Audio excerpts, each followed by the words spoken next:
কিয় নন্দ বিহু বজাৰ কৰি শেষে হোৱা নাই নেকি আমি সকলোৱে মিলি পথাৰত ভেলাঘৰটো বনালোৱে এতিয়া কেৱল মেজিটো বনাবলৈহে আছে তই যাবি ক পথাৰলৈ কিনো কম আৰু মোৰ দুখৰ কথা হাতত পইচাই নাছিলে এজন লগৰৰ পৰা 1000 টকা ধাৰ ললো তাৰ পিছতে আজি বিহু বজাৰ কৰিছো মানুহজনীয়ে এসপ্তাহৰ আগৰ পৰাই বিহু বজাৰ কৰিবলৈ দীঘল লিষ্ট এখন দিয়ে থৈছিলে আজি কৰিব পাৰিছো আৰু বজাৰখিনি বিহু দিনাখন দুখ নকৰিবি টকা পইচাৰ অভাৱ কাৰ জীৱনত নাথাকে সকলো জীৱনতে থাকে তই এতিয়া বস্তুখিনি ঘৰত থৈ আগজা তাৰ পিছত আমি সকলোৱে মিলি পথাৰৰ মেজিটো ডাঙৰকৈ বনাব লাগিব অ বুঢ়ী পিঠা বনাইছনে নাই বনোৱা বিহু বুলি পিঠা খাবলৈ বৰ মন যায় নাই বনোৱা যদি আজি বনা কৈ যা সোনকালে যা আপুনি মোৰ পৰা এইবোৰ অলপো আশা নকৰিব কাৰণ মোৰ এতিয়া পিঠা বনাবলৈ একেবাৰে মন নাযায় বিহু বুলি বোৱাৰীবোৰ আহি পিনে ঘৰত পিঠা বনালেহে ভাল লাগে আমাৰ বোৱাৰীবোৰ ঘৰলৈকে নাহে যি চহৰত থাকে আৰু গাঁও বুলি নাহে কেতিয়াও নাহে মোৰ নাতি কেইটালৈ বৰ মনত পৰিছে সিহঁতি বিহু বুলি ঘৰলৈ আহিব নাপায়নে নাকান্দিবচো আপুনি নাকান্দিব এনেকে কান্দিলে ভাল লাগে জানো আপোনাৰ যদি ইমানে মনত পৰিছে তেতিয়াহ'লে ফোন এটা কৰি খবৰ কিয় নলয় ফোন এটা কৰকচোন ল'ৰাটোলৈ মই ফোন এটাকে কৰি খবৰ এটা লওঁ সিহঁতি আহিবনে নাহে হেল্ল' বাবা তহঁতি এইবাৰ বিহুত আহিবিনে তহঁতি আহিলে বৰ ভাল লাগিব আহিবিচোন সময় মিলাই যেনে তেনে কৰি হলেও আহিবি এদিন নহলে দুদিন ছুটি কৰি পিনে আহিবি দেই তহঁতি নহাকে নাথাকিবি তহঁতি 3 বছৰ ধৰি অহাই নাই নাতি দুটালৈ মোৰ বৰ মনত পৰিছে সিহঁতি চাগে বহুত ডাঙৰ হল আহিবি এবাৰ বিহুত আহিবি দেতা তোমালোকে বুজিবলৈ অকমান চেষ্টা কৰিবা বিহু বুলি অফিচৰ ফালৰ পৰা 2 দিন বন্ধ দিবহে আৰু এই 2 দিন মই গাঁৱলৈ গৈ মিছামিছি সময় ৱেষ্ট কৰিবলৈ একেবাৰে মন নাযায় যদি সময় পাওঁ যদি মন যায় তেতিয়াহ'লে গাঁৱলৈ যাম বাৰু তোমালোকে দুখ কৰি নাথাকিবা আৰু বেংকত পইচা পঠিয়াই দিছো তোমালোকৰ প্ৰয়োজনীয় বস্তুবোৰ কিনি ল'বা বাবা আহিবনে কি ক'লে সি নাহে সি এইবাৰো নাহে তাৰ বোলে সময় নাই আৰু বিহুৰ প্ৰয়োজনীয় বস্তুবোৰ কিনিবলৈ বেংকত পইচা পঠিয়াই দিছে সেইটো ওখ ককাইদেউ আহিছে কাম কৰি দিবলৈতো নাহেই কেৱল চাবলৈহে আহে এইটো ভেলাঘৰ কোনে বনালে হয় ইমান ধুনীয়া লাগিছে এইটো ঘৰ যে ভাঙি পেলাবলৈ অলপো মন নাযাব বৰ ধুনীয়া লাগিছে দে ঘৰটো কোনেনো বনাব আমিয়ে বনাইছো আমিয়ে ধুনীয়া ধুনীয়া ভেলাঘৰ বনাবলৈ জানো পিছে নয়ন ৰাতি খানা কি হ'ব যোৱাবাৰৰ নিচিনাকৈ এইবাৰ ব্ৰইলাৰ মাংস নানিবি ভাল নালাগে খাই লাগিলে তহঁতি এটা ডাঙৰ ছাগলী এটাকে আনিবি দৰকাৰ পৰিলে ময়ে বনাই দিম মাংসটো আনিব এইবাৰ ডাঙৰ ছাগলী এটাকে আনিব মাংস বনোৱা দায়িত্বটো আপোনাকে দিলো বাকী ল'ৰাবোৰ ইমান দেৰিলৈকে অহা নাই সিহঁতি আহিলে একেবাৰে মেজিটোকে বনাব পাৰিলো হয় তাকেহে পিঠা বনোৱা প্ৰতিযোগিতাটোৰ কাৰণে সিহঁতি সুবিধাহে ললে গোটেই দিনটো বাইকত উঠি ঘূৰিয়ে ফুৰিছে আৰু আমি ইয়াত কষ্ট কৰি মৰিছো এইবাৰ পিঠা বনোৱা প্ৰতিযোগিতা হ'ব নেকি হয় ককাইদেউ অসমীয়া সংস্কৃতি আমিয়ে ধৰি ৰাখিব লাগিব মাঘ বিহু তেনেকে একো খেল ধেমালি পতা নহয় সেইকাৰণে ভাবিলো এইবাৰ পিঠা বনোৱা প্ৰতিযোগিতা এখনকে পাতো সকলো ৰাইজে ভালো পাব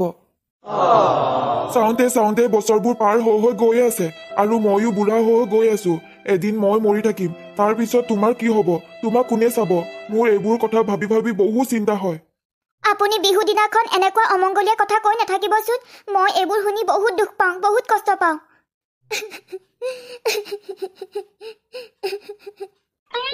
এয়া মই কি দেখিবলৈ পাইছো বিহু দিনাখন চকু পানী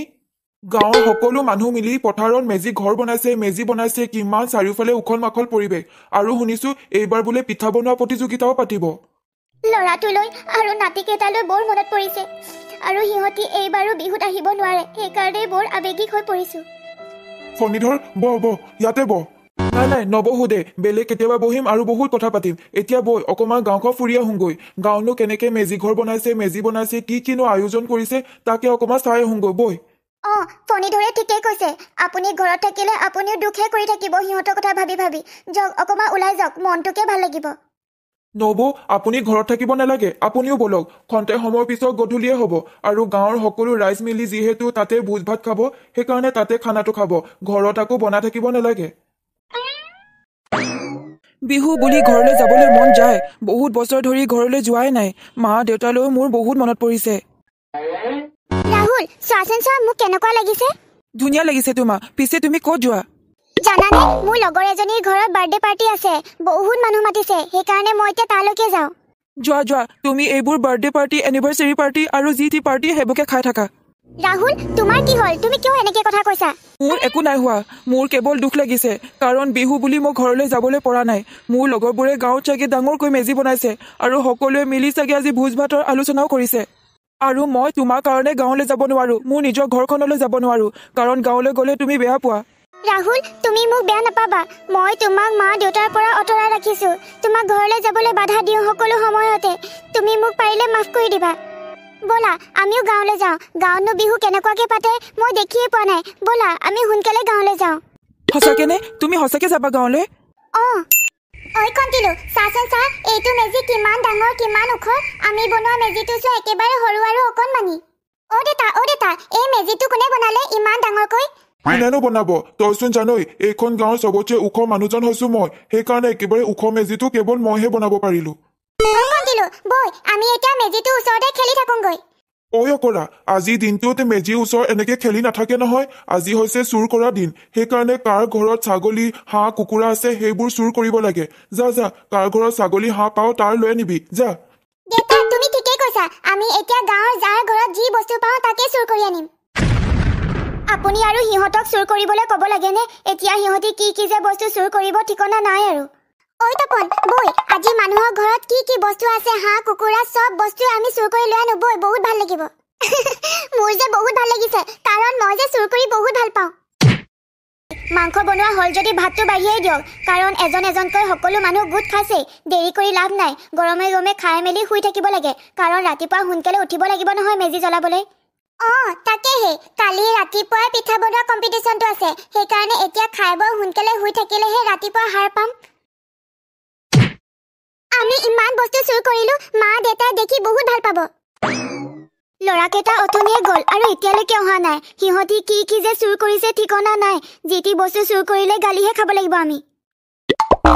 এইটো চোৱা আমাৰ ঘৰৰ উমনি লৈ থকা কুকুৰাটোৰ নিচিনাহে লাগিছে একেবাৰে একে আৰু এই বাঁহৰ জেউৰা কেইখন আমাৰ ঘৰৰ জেউৰা নিচিনাই লাগিছে একেবাৰে একেচোন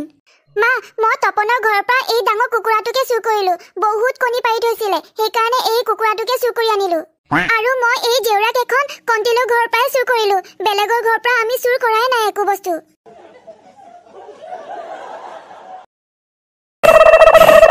হেল্ল' মাছ টেষ্টিং ৰাইজসকল অলপ সময় অপেক্ষা কৰক কাৰণ খন্তেক সময়ৰ পাছতে আমি পিঠা বনোৱা প্ৰতিযোগিতা আৰম্ভ কৰিম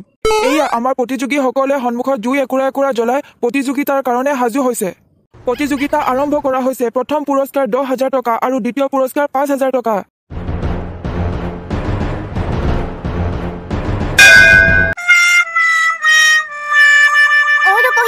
বিহুলৈ নাযাওঁ নেকি সোনকালে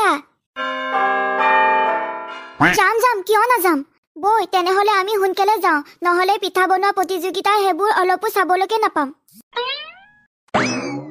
এয়া আমাৰ গাঁৱৰ পিঠা বনোৱা প্ৰতিযোগিতাৰ প্ৰথম পুৰস্কাৰ পাইছে চেনেহী আইতাক 10,000 টকাৰে পুৰস্কৃত কৰা হ'ল পিঠা বনোৱা প্ৰতিযোগিতাত দ্বিতীয় পুৰস্কাৰ পাইছে আমাৰ গাঁৱৰ মামনিৰ উজ্জ্বল ভৱিষ্যত জ্ঞাপন কৰি 5,000 টকাৰে পুৰস্কৃত কৰা হৈছে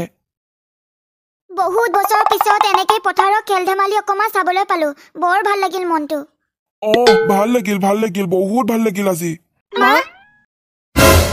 বাবা তহঁতি এনেকে খবৰ নিদিয়াকে ওলাইছ আৰু তহঁতি নাহৰ কাৰণে মই এইবাৰ পিঠা পনাও বনোৱা নাছিলো মা ঘৰলৈ কোনো মানুহ খবৰ দি কেতিয়াও নাহে আৰু আমি এমাহৰ কাৰণে আহিছো গোটেই গাঁওখন ফুৰিম আৰু মানুহৰ ঘৰে ঘৰে পিঠা খাম